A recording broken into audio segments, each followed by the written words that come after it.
what really happened with your host, Mike Rivero. The history the government hopes you never learn. Here is your host, Michael Rivero. And aloha, America. Welcome to our show today. It's Friday, December 22nd, 2017, end of the week, Friday before Christmas, and we have got a lot of stuff to talk about. Claire and I are still on the tail end of this flu bug, and it was a nasty one. I've been getting emails from readers and listeners saying they've got it too, and apparently it's a really bad one. So we're still on the tail end of that, but we're going to... Anyway, let's get right on into it. Obviously, the Friday before Christmas and the last-minute shopping is going on down there, and they're just trying to find that special gift to give to somebody last second. Oh, my goodness, somebody gave me a gift. We forgot to get them one. That kind of craziness here. Let's get into the domestic politics here right now. As you know, Donald Trump signed the tax reform bill and then jetted off to Florida for the holiday weekend. And everybody is out there saying it's going to be good, it's going to be bad, but I think we need to take a lesson from Obamacare. Remember how good that was going to be? And then once it was actually in place, we found out just how bad it was for the vast majority of the American people. So I think probably the same thing's going to be happening with that as well. Now we're going to be talking next week about looking back on this year and summing up, but I think it's safe to say right now that in a lot of ways Donald Trump has been a bit of a disappointment. We did not get the Donald Trump we thought we were voting for. We didn't get the swamp drainer. We didn't get the person who was going to put Hillary in jail. Unfortunately, we did get somebody who's just all gung-ho for more of these foreign military interventions and running a risk of nuclear war. Getting on back to domestic politics here, apparently Tablet magazine is out there saying that the trail of the Russian dossier origination, where it started, now leads directly to the Obama White House. And apparently Mary Jacoby even bragged about getting the Russiagate narrative started. So this Tablet investigation, using public sources to trace the evolution of the dodgy dossier, suggests that central elements of the Russiagate scandal emerged not from the British ex-spy Christopher Steele's top-secret sources, but from a series of stories that Fusion GPS co-founder Glenn Simpson and his wife Mary Jacoby co-wrote for the Wall Street Journal well before Fusion GPS even existed. So the claims made in the dossier were made long ago. They just recycled them. It's like when phony Tony Blair recycled a 12-year-old thesis paper for his dodgy dossier on Iraq. So that story is continuing to fall apart. Now, Tuesday, as you know, FBI Director Andrew McCabe went up to Capitol Hill for his 10-hour closed-door testimony and was accompanied by his defense shield, FBI legal counsel, James Baker. And it went very badly. Now, obviously, it was closed door, but some of the stuff leaked out. Apparently, McCabe suddenly couldn't remember his relationship with the Steele dossier, and apparently made several conflicting statements with previous witnesses. And so now the investigators are going to be issuing more subpoenas. And apparently James Baker has been basically detached from the case or kicked out. Don't know if he's been fired, but he's not part of the team anymore. Now, there was another figure who was called to testify, and you probably remember the name Bruce Orr. He was the official who was taken off of Mueller's team for concealing meetings that he had with Fusion GPS. And apparently he was called to testify before Congress, refused to show up. So, I mean, it's telegraphing right there that there's something going on, because this is the type of behavior usually exhibited by criminals when they're trying to just not have to say anything at all.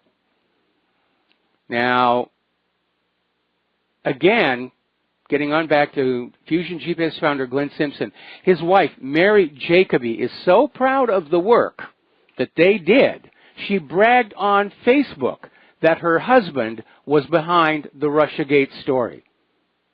Look what he did. He did a good thing. It wouldn't exist if it wasn't for the husband. They're bragging about it. They're bragging about how they cooked up this complete nonsensical story to attack Donald Trump. Now, Rand Paul is out there saying the time has come to investigate high-ranking Obama government officials who might have colluded to prevent the election of Donald Trump. This could be worse than Watergate. And he's absolutely right. Watergate was a very small group of operators. The Dirty Trick Squad, the plumbers, Donald Segretti, that whole group. This is far more pervasive. It's involving entire agencies. And it is worse than Watergate. And it does need to be investigated, and it does need to be exposed. We're going to do a shout-out now to our on-air affiliates who are just now rejoining our network. Now, there is a very pleasing rumor that Hillary Clinton may be in the crosshairs because prosecutors over at the Department of Justice have started asking FBI agents about the Uranium One deal.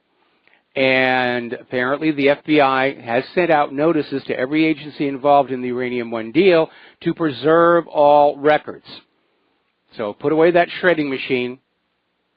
You have to keep that record intact. Speaking of Hillary, there's an article about how Hillary is mulling just what her role will be in next year's midterm elections. And Hillary, for the most part, has all but avoided appearing at campaign events since she lost the election last year. She's out there on the book tour. But apparently some Democrats think that she still has star power. And they're asking if Hillary would hit the campaign trail on behalf of Democratic candidates next year. I really have a hard time thinking that that's going to work. What may be going on is they're going to put Hillary out on the campaign trail as a prelude to her trying again for the White House in 2020. I know she said she doesn't want to do that, but she's behaving like somebody who's angling for another shot at that Oval Office. Now, good old Judicial Watch has managed to acquire legally and will release 2,800 government emails the FBI found on Anthony Weiner's laptop, and they're going to be released next week on December 29th. And Tom Fitton is out there saying that they're expecting this will include classified and other sensitive materials. And says, when will the Justice Department do a serious investigation of Hillary Clinton and Huma Abedin's obvious violations of law? Well, Tom, my guess is probably when they open up that ice skating rink in the dark regions. But all we can do is keep on pushing, keep on sharing information with each other, keep on making a stink. Get noisy, get loud. Yes, this deserves to be investigated. Look at all the time, effort, and money they poured into this Russian collusion investigation, and they found absolutely nothing. Is it not now time to spend equivalent amounts of time and money looking into the Clinton Foundation, into the email server, into all kinds of other things for which there's already documented evidence, like the Uranium One deal? Okay, now, moving on to the continuing aftermath of Donald Trump's declaration that he recognized Jerusalem as the capital of Israel. The ramifications are still percolating. Palestinian factions called for a third Friday of Rage in a continued protest against Donald Trump. And the mass protests were the third call by Palestinian factions for widespread protest once Trump announced his recognition of Jerusalem. And apparently Palestinians have protested nearly every day against Donald Trump, the Israeli occupation in the West Bank, East Jerusalem, and Gaza. So far, 6 Palestinians have been killed by Israeli forces in protest. Hundreds more have been injured. Now, Palestinian President Mahmoud Abbas, while visiting Paris, said that basically the United States has disqualified itself from the Middle East peace process. And he's absolutely correct. The U.S. has shown the world it is not an impartial arbiter of peace in the region. You should have been sitting on Israel's side of the table all along, and everybody sees it now. Now, getting on back to the United Nations, as you know, that turned out to be a huge embarrassment for Donald Trump. Despite the threats from Nikki Haley that any country voting in favor of this resolution would expect to lose U.S. financial aid, 128 nations voted in favor of this resolution calling for the U.S. to reverse its recognition of Jerusalem as Israel's capital. And basically the vote was a thunderous no to U.S. efforts at intimidation. Meanwhile, Iran responded to the U.S. threats, basically saying the U.S. is trying to enforce thuggish demands on the rest of the world. And it was a very reckless, ham-handed thing for Trump and Nikki Haley to do. Other countries are chiming on in, despite the economic threats, despite the threat to the kind of financial aid. Pakistan's support for Palestine remains unwavering, says Miliha Lodi. Iran's United Nations envoy lauds the defeat of the United States Al-Quds plan. Well, it's not really defeated because Nikki Haley has come on back after the vote and said, well, the United Nations is irrelevant. We're going to go ahead and put our embassy in Jerusalem. Meanwhile, nature abhors a vacuum, and it was never truer than it was in politics. With the United States having self-destructed regarding a peace plan for the Middle East, Putin and Erdogan are now stepping on in and saying it's time to discuss the creation of a Palestinian state. And I'm sure Israel is going to scream, no, you can't do that. And Donald Trump will say you can't do that. Nikki Haley will say you can't do that. But you need to remember how Israel was created. The Zionists just grabbed off a huge chunk of Palestine, put up a flag and said, we are now Israel. Harry Truman recognized the new nation, and that was it. And that's all it would take, would be one or more countries saying, we recognize the state of Palestine within these borders. So it looks like Putin is stepping into that power vacuum in the Middle East, and we're seeing again more evidence that Erdogan is pivoting away from the United States following that botched coup d'etat a while back. Meanwhile, in another sign that America's influence in the world is waning, apparently Iranian and French diplomats are discussing closer ties.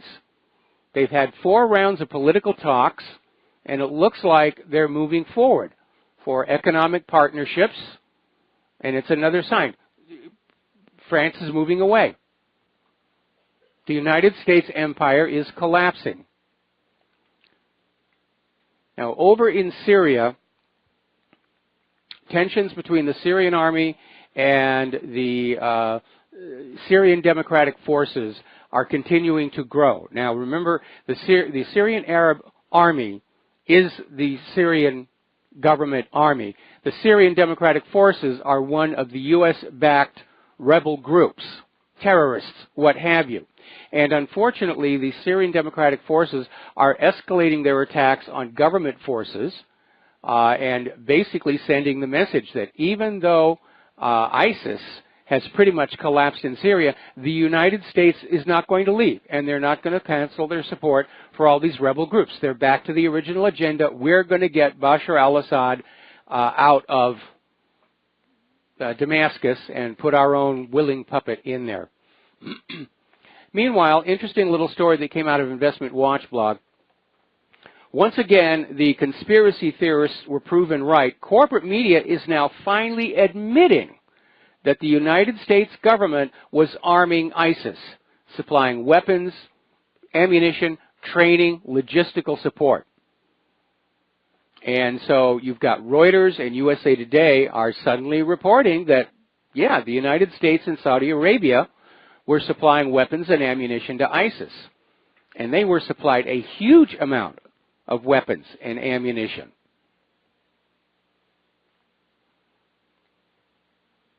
And remember, a lot of the same information surfaced in documents from Hillary Clinton's State Department. pried loose by Judicial Watch. So those of us paying attention, we knew this all along. But finally, the corporate media has caught up to the independent media. Another article, this is from Russia Insider. A lot of people are wondering, what is the United States doing in the Middle East anyway?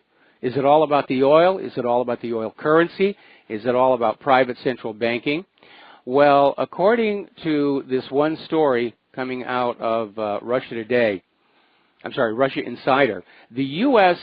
is basically engaging in a policy of slash and burn all over the Middle East to deliberately have literally a scorched earth, and forcing Iran and, by extension, Russia to bear the cost of rebuilding in order to weaken them, to overextend them, to exhaust them, sort of the Soviet Union in reverse. We'll see what happens. Meanwhile, the Pentagon has confirmed something that we had assumed to be the case anyway. There are U.S. ground troops on the ground in Yemen. It's not just Saudi Arabia, it's actual U.S. forces, and apparently they're confirming multiple ground operations, as well as apparently 120 airstrikes by U.S. aircraft last year. And they're saying the U.S. operations aren't being well documented. Well, yeah, just like the ones down in Niger. They don't want people to know what's going on. But apparently in January, almost immediately after the inauguration, the U.S. attacked the village of Yakla, claiming there was an al-Qaeda collaborator there, and the troops ended up destroying most of the village in the offensive. Shades of Vietnam. We had to destroy the village to save it. It's amazing. Getting on back to Yemen. The number of suspected cholera cases in Yemen has hit 1 million, according to the International Committee of the Red Cross. I am very concerned that what we're seeing here is not a natural infectious process, but a biological weapon. Cholera has been used as a biological weapon before. Long history, including before World War II. Now, up in Afghanistan, you'll probably remember a while ago there was a big stink where Afghanistan wanted to buy some Russian helicopters because they've got long experience with how effective a platform they are, going back to Charlie Wilson's war. But apparently the U.S. has done a lot of arm twisting and convinced Afghanistan to abandon the Russian helicopters and go with their American counterparts. It's all about the money. It's all about the defense contracts. Anyway, now, according to Russia's defense ministry head, Defense Minister Sergei Shoigu, said that the U.S. missile defense system in Europe has been brought to the level of initial operational readiness. Here's the important part. The number of NATO servicemen deployed near the Russian borders has grown from 10 to 40,000 over the last 3 years. So, who do you think the aggressor is? When you park missiles, tanks, and 40,000 soldiers on somebody's border, who is the aggressor?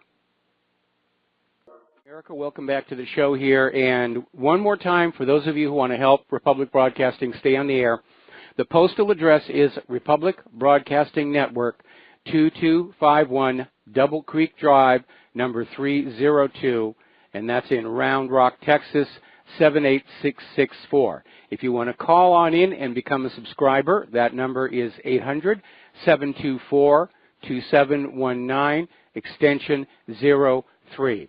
And every little bit helps and is greatly, greatly appreciated.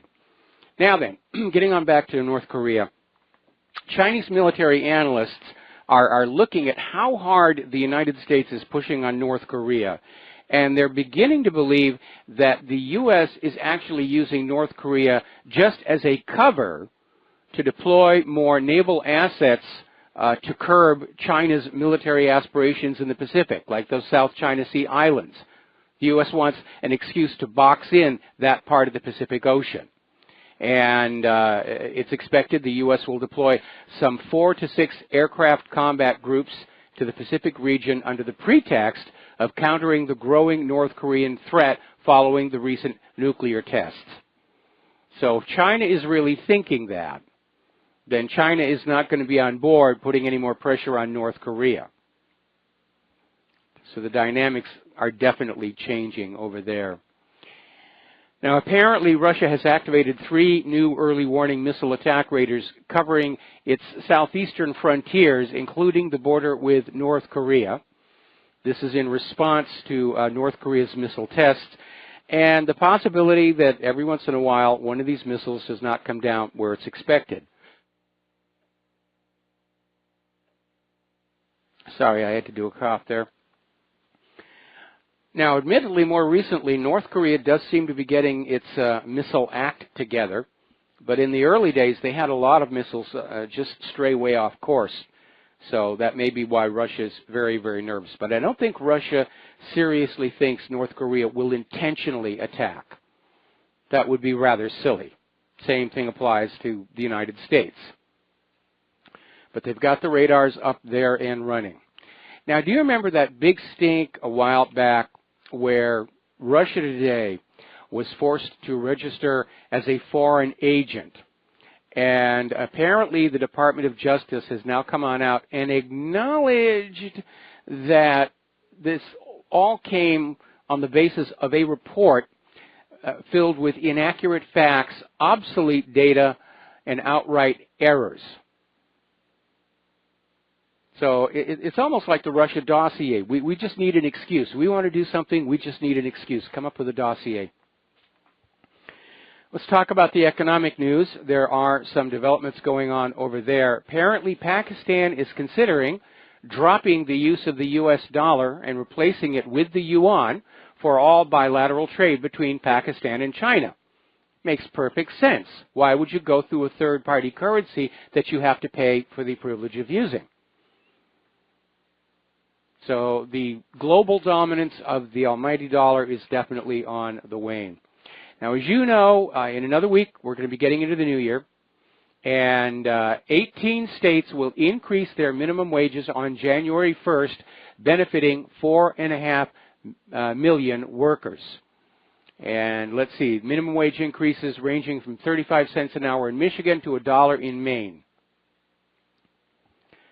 Now, as you know, the U.S. is waging sanction war on, well, just about everybody, but with regard to Russia, the Russian Foreign Ministry spokesperson described the latest expansion of the Magnitsky List by the U.S. authorities as grotesque and detached from reality, promising there will be reciprocal measures.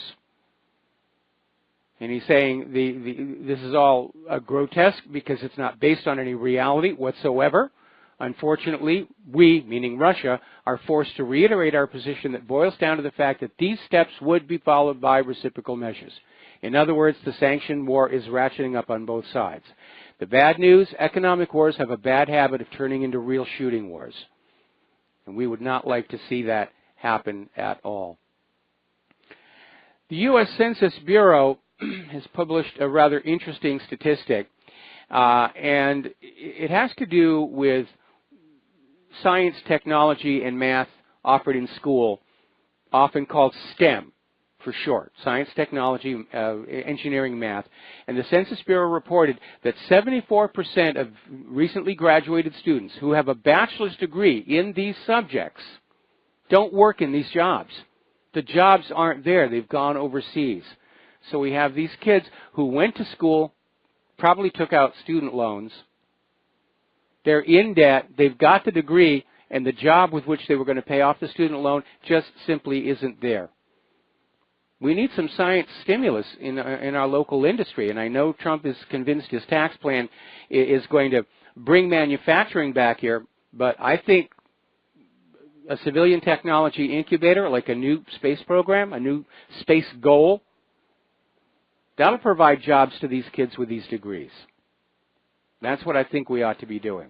And aloha, America. Welcome back to our show. Now, up in Canada, police in Ontario are warning the public about yet another scam that's out there. And this one involves fake gold bars that are being sold online through buy and sell websites.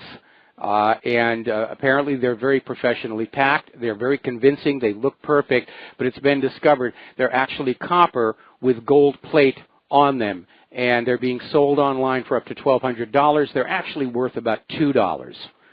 So again, especially when you're dealing with precious metals, reputable dealer, because there's a lot of fraud out there, even by some of the banks.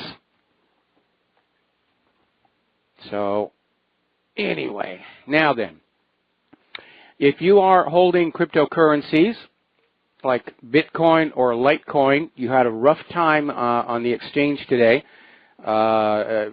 Major drop across the board. Bitcoin down $4,000 in just 24 hours. Litecoin down 48%. And again, not sure whether it's just end of the year profit taking.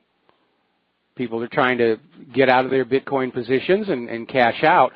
But again, because there is no inherent value underneath the Bitcoin price, yeah, a major sell-off is going to result in a major drop in prices. So we'll see what's going to happen. But already we're seeing exhortations from so-called experts saying, well, now's the time to buy in. You know, if the price has gone back down, now's the time for your bargain. And I'm still trying to learn all about Bitcoin and what it really means and what it's actually useful for. And again, thanks to everybody who donated through Bitcoin. The problem with the system is I have no way of knowing who you are. And so I can't send my usual personal thank you notes. So that's why I put the comment by the Bitcoin donate button on the page and why I make a point of mentioning it here on the radio show every once in a while. All right, let's turn on over to Europe and specifically Great Britain.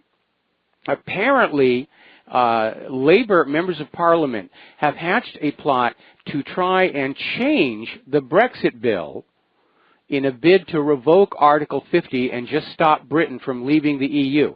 To heck with what the British voters wanted. We know that we have to stay in the EU and work toward that global government.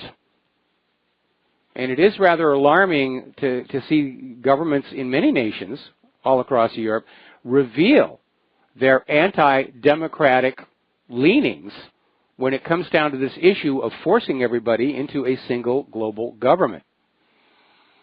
Story coming out of Investment Watch blog. Apparently George Soros is illegally bankrolling a campaign to amend Ireland's constitution.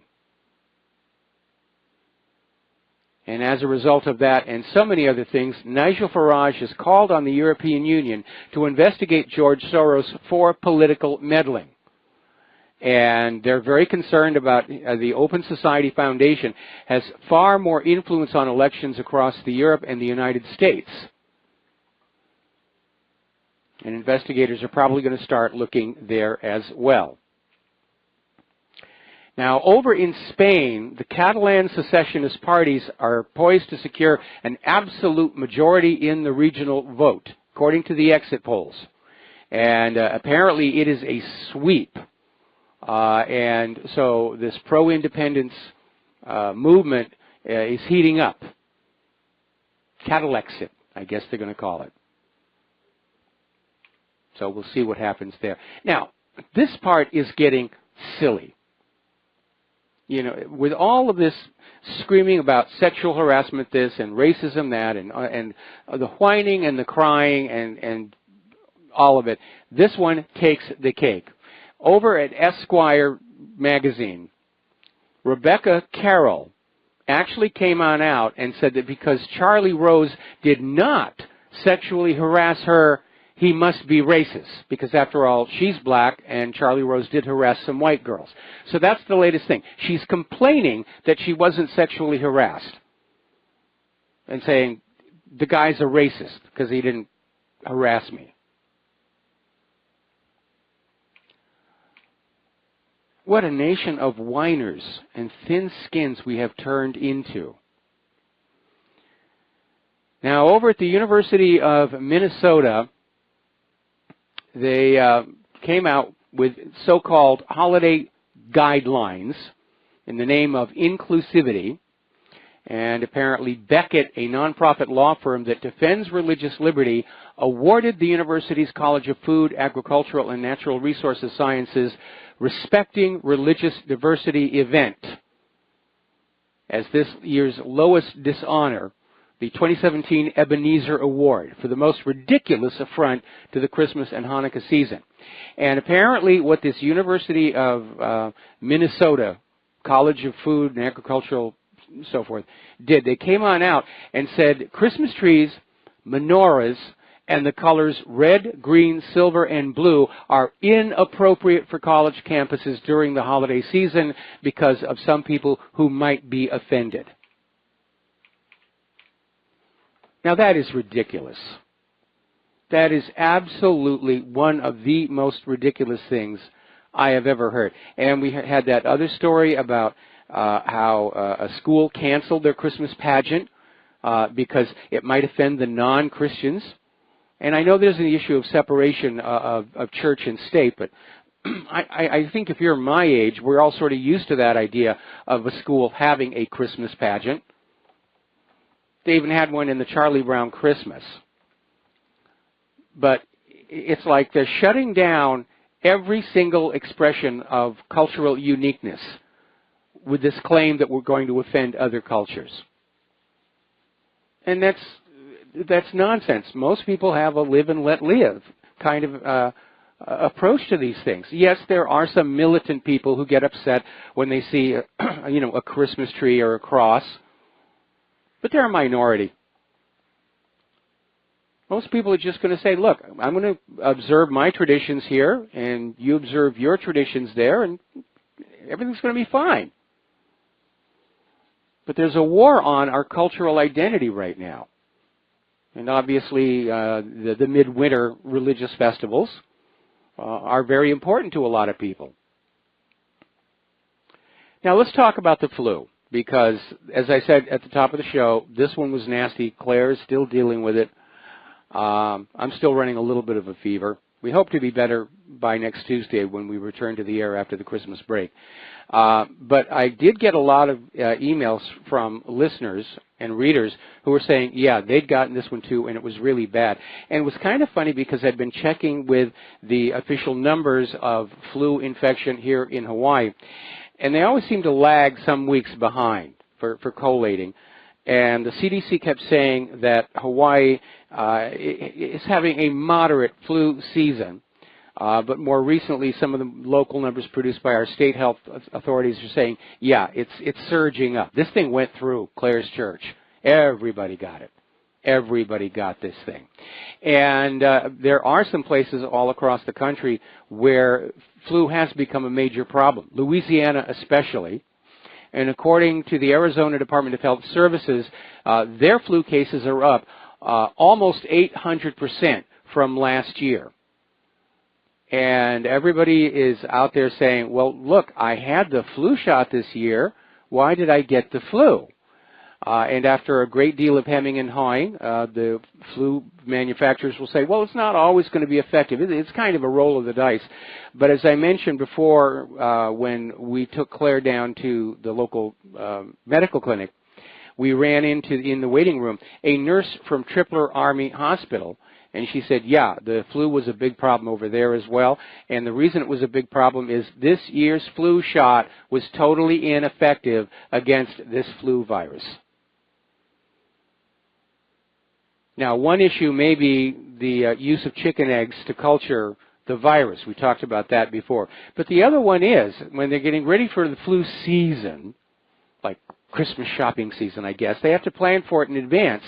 And so they're always guessing which strain of the flu they think will be this year's seasonal flu. And they don't always get it right. But it's big business, and they're going to keep on selling the stuff. Meanwhile, U.S. life expectancy has dropped for the second straight year. They're putting the blame on it on drug overdoses. from prescription and illicit opioids. And we know there is a huge problem with opiates, and it's coming on in from Afghanistan. But I think it just may be that there are other factors as well, such as dangerous medications that don't work, and poor health conditions. And because of Obamacare and the high cost of medical care, people aren't getting medical care. All right, somebody just sent me in an email asking if maybe the sudden plunge in Bitcoin prices was tied to the tax bill. And maybe, could very well be. Or it could be, like I said earlier, end of the year cashing out. People need a little extra money for Christmas shopping. But over the next commercial break, I'll take another look and see how it's performing. Now then, Mele Kalikimaka, which is Hawaiian for Merry Christmas. This is Christmas weekend.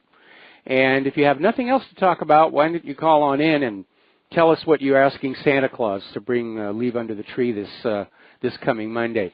And we did have a big winter storm blow through the islands. The tops of the mountains on Mauna Kea and Haleakala are covered rather heavily. So it's always kind of interesting when people think of Hawaii as a tropic paradise, the idea that we're getting snow on those peaks. And apparently there is now actually an open ski run up there. Now it doesn't have a chairlift or a tow line. You literally have to bring your own four-wheel vehicle, and somebody drives you up and then comes down and picks you up. But you can actually ski on the Hawaiian volcanoes in the morning and go surfing in the afternoon. There's a vacation for you.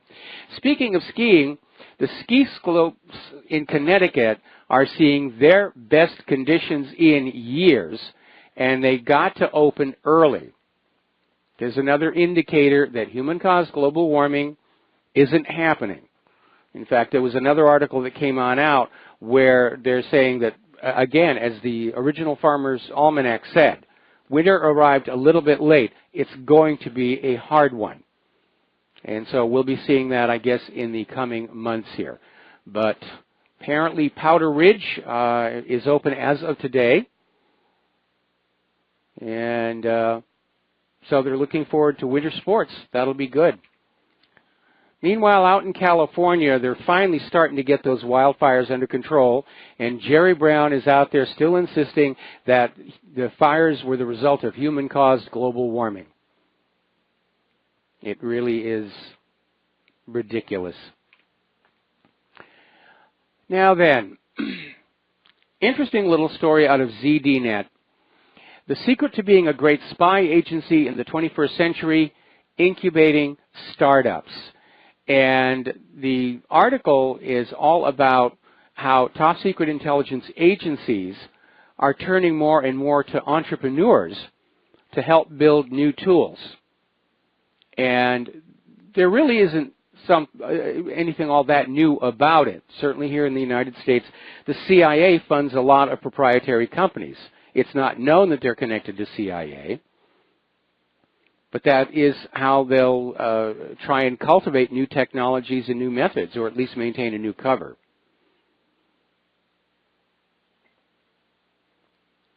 If you ever read the book Compromised, Clinton, Bush, and the CIA by Terry Reid, it's kind of hard to find. And it's all about that gun and drug running out of Arkansas in the 1980s. And Terry Reid mentions that one of the advantages of being inside that network is it is good for business. You can do business with each other. You're making all these connections through the intelligence agency, getting all these hookups. And it's really quite an advantage. And I would say probably an unfair advantage for those businesses who don't want to get tangled up with the spook shops.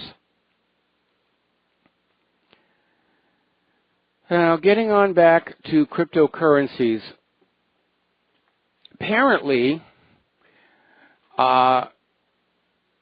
Starbucks has discovered, been forced to confirm, that the free Wi-Fi in at least one of its Argentina stores has been infecting its customers' electronic devices with a malicious code to mine cryptocurrencies.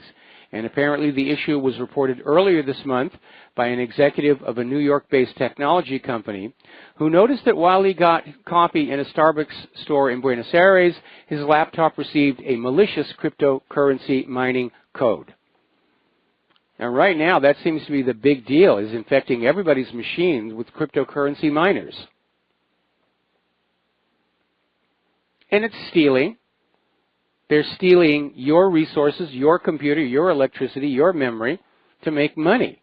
And they're not being very careful about it because according to Kaspersky Labs, there's another malicious software, very sophisticated.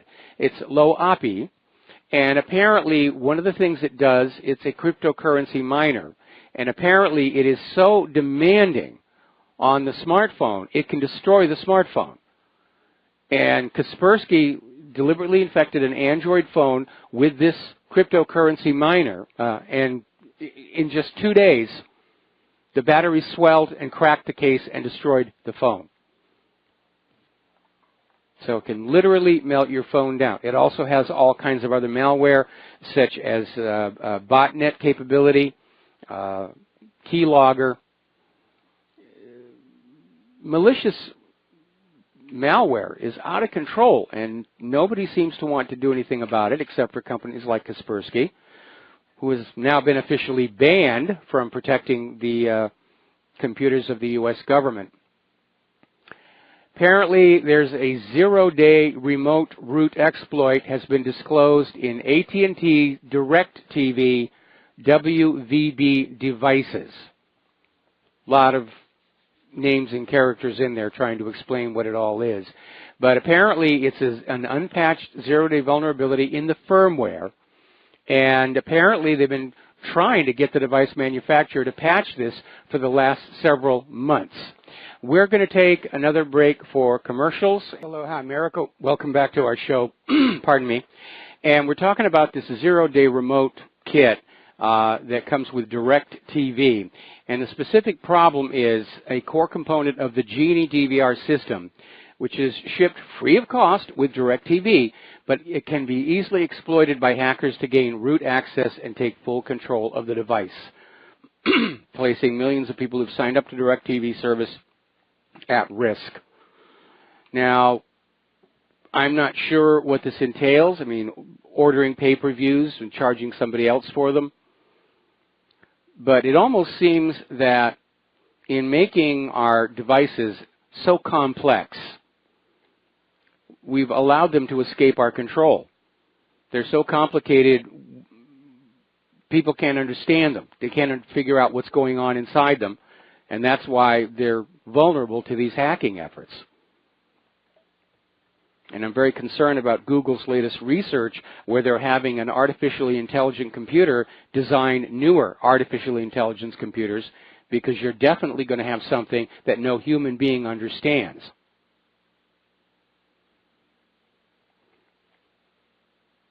I think simpler is better. I really do. I think simpler is better.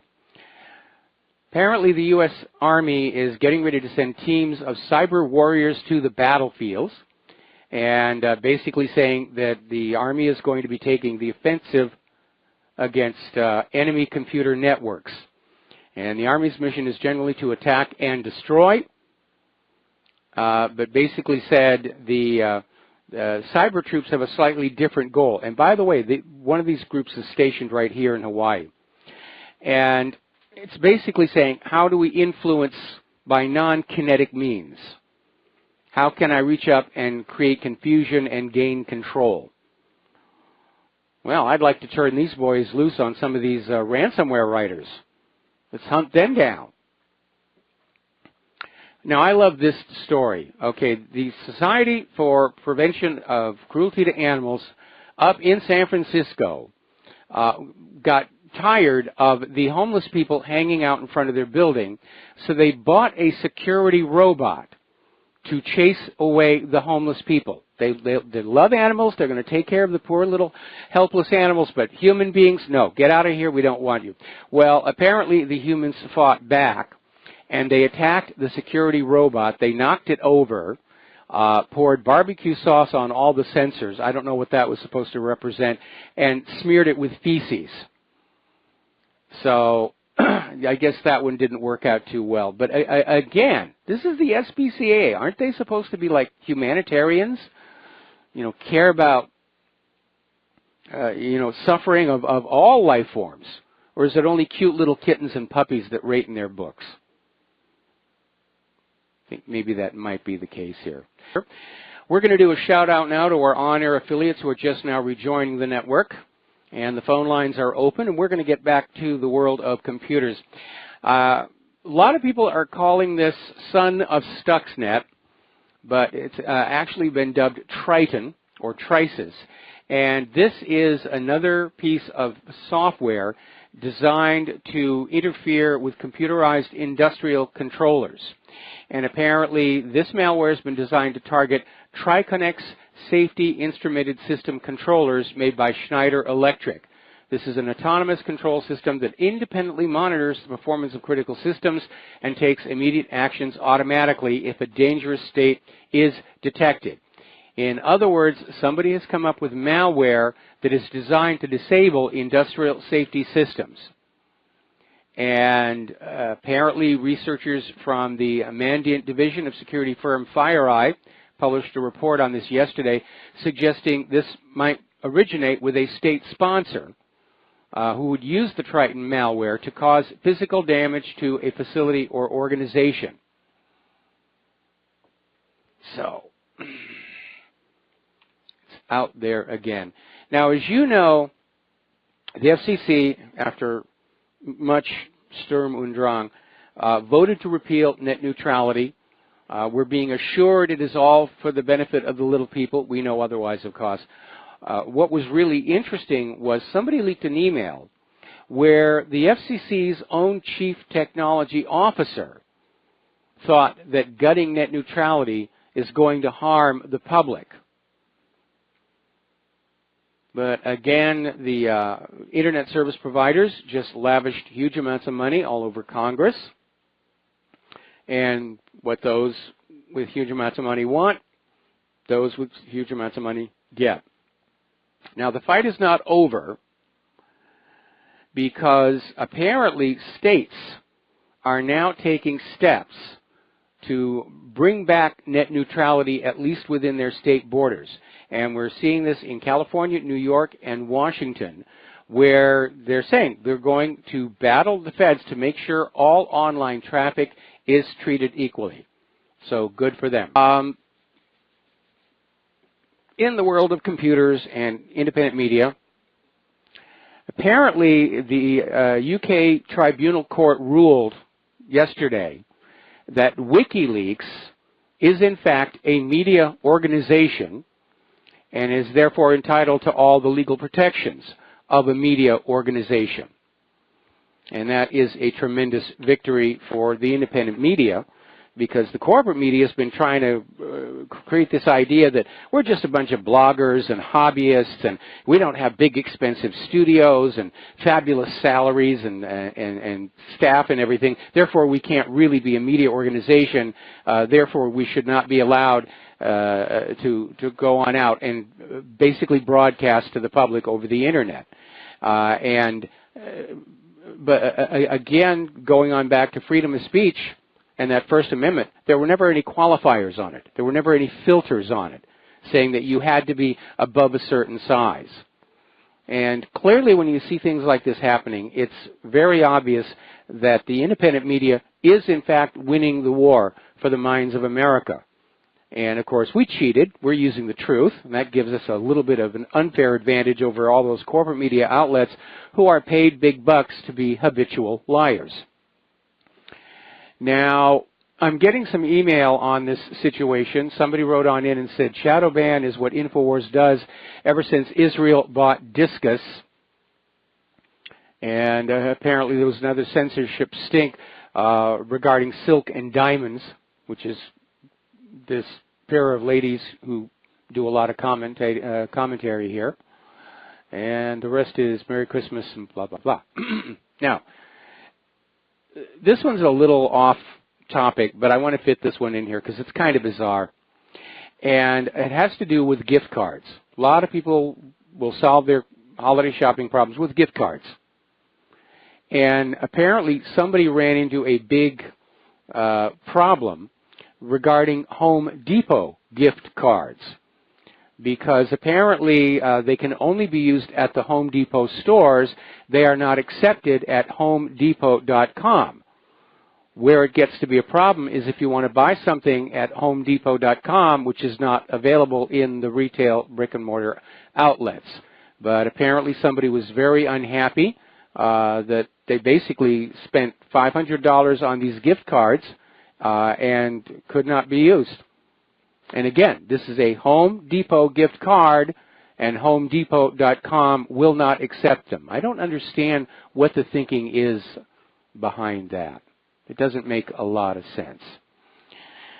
Well, apparently iPhone is now facing another row over racism. The iPhone 10, apparently their wonderful little 3D face mapping technology is having a great deal of problems when dealing with Asians, specifically Chinese users.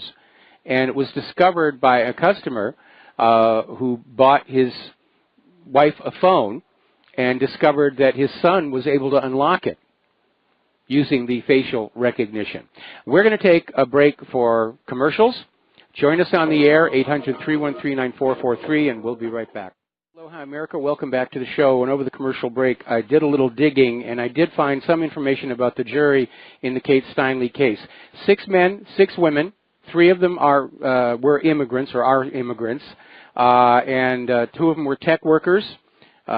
Jurors were between 20s and 30s with educational degrees from high school diplomas up to PhDs. So cross-section of San Francisco. But 3 of them were immigrants.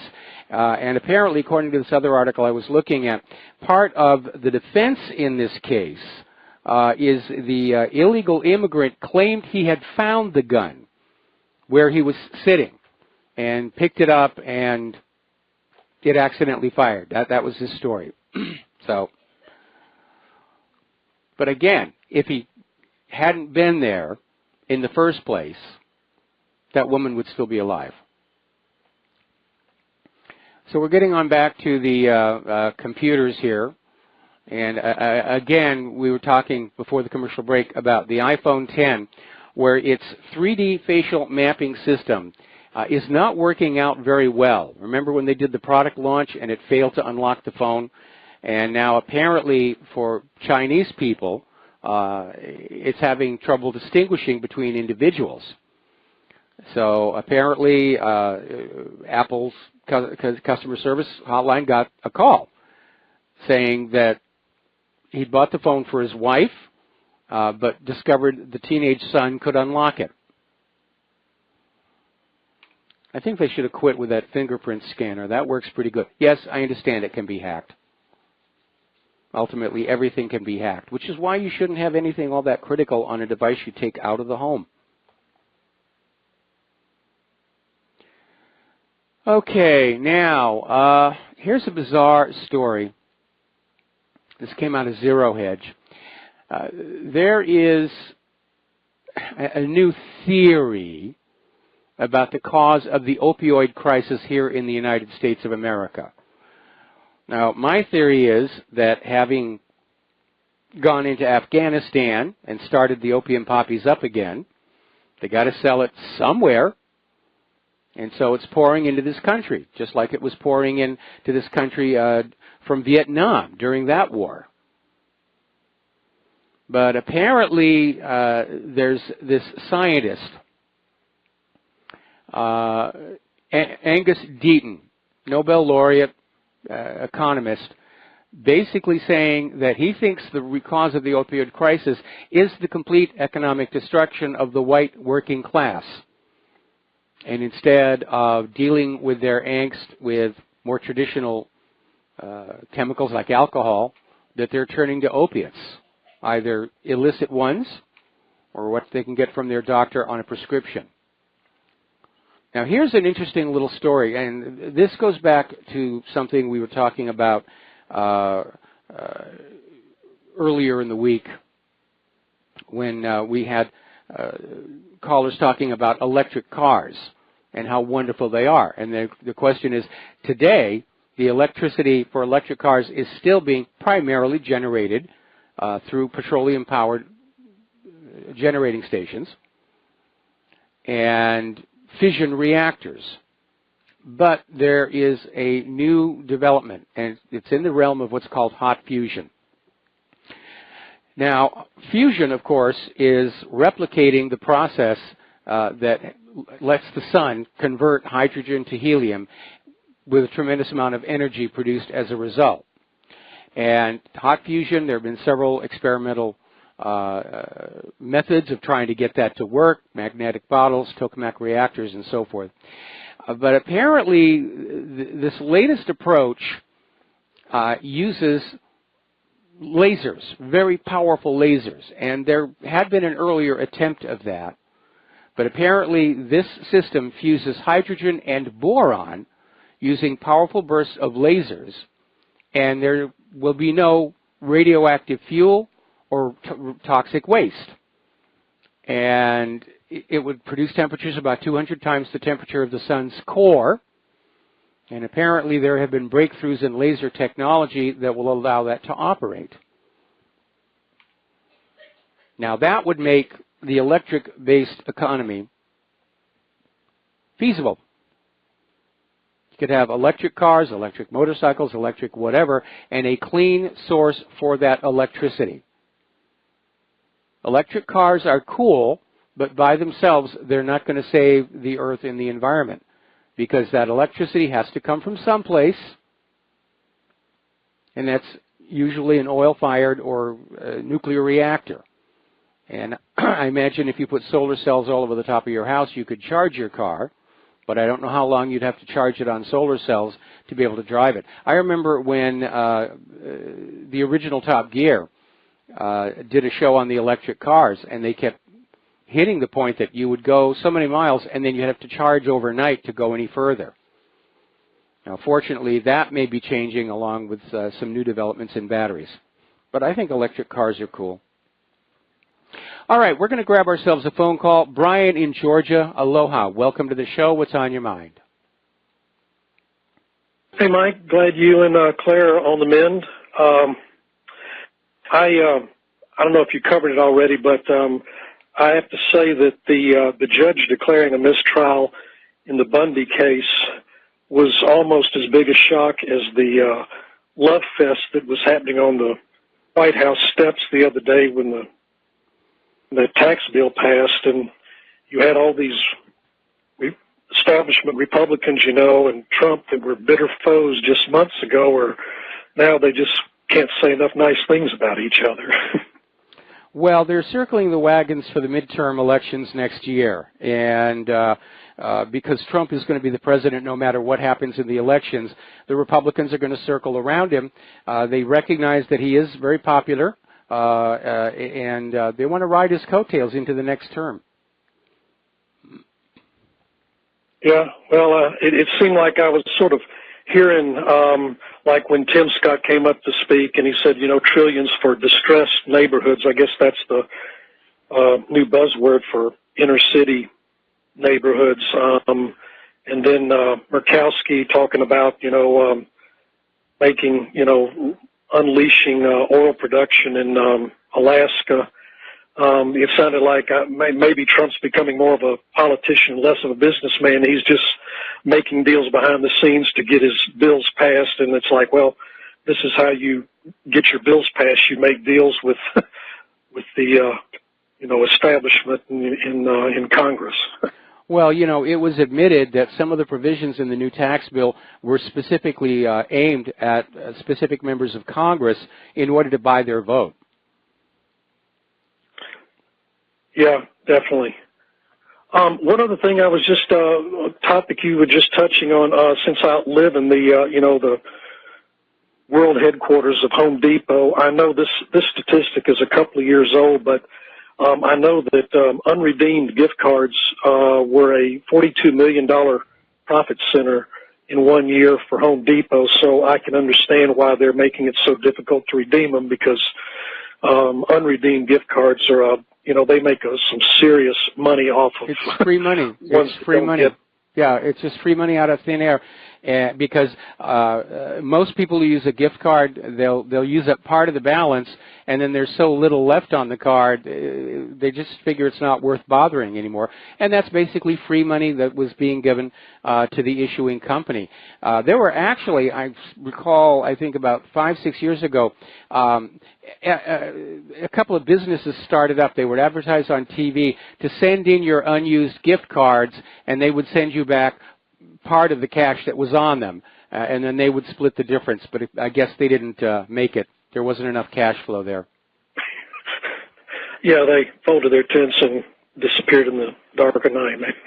Yeah, I mean, why bother with? Well, that's all I had. Okay, well, thanks an awful lot, and I agree with you about the judge declaring a mistrial in the Bundy case. That was definitely very good news here. But again, what's the point of a gift card? Just send cash. Anyway, all right, now the phone lines are open here. There we are. Now then, as you know, I'm a science fanatic, astronomy and so forth, and there's this interesting article that came out of the New Zealand Herald where scientists have found this bizarre bacteria down in Antarctica. And apparently it's one of the most extreme environments on our planet.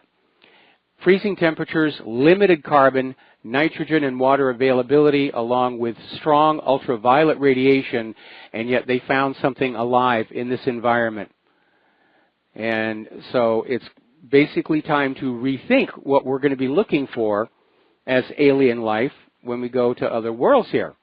Because I think we're being species chauvinistic, if you will, in that we always tend to think of life as human life. Our temperature range, our chemistry, we need oxygen, we need water, and life may not be like that. Extremophiles show that life evolves to fit the environment that it evolves in. And so we may find life that is so completely different to us. We shouldn't not go looking for it, like in those methane pools on Titan. That would be someplace that would be interesting to look for. It's like this search for other planets, and they have the so-called Goldilocks zone where you've got liquid water, and therefore this is where we focus our search for life. It's a good place to look for life. It's not the only one. Again, don't have to have water as long as you have some kind of a liquid mixing medium, like methane or ammonia, and a source of energy to drive it all, to cause chemical reactions until sooner or later, if you wait long enough, you get a self-replicating molecule, and that is the beginning of life. So I'm convinced there's tons of life out there. I mean, I know from personal experience there are bacteria on Mars.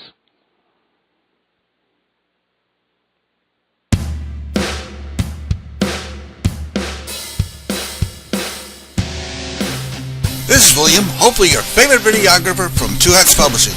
I hope you enjoyed this video. If you like it, please leave comments below, or like, follow, or subscribe to us and get notices of all our videos. We love it, even when you call.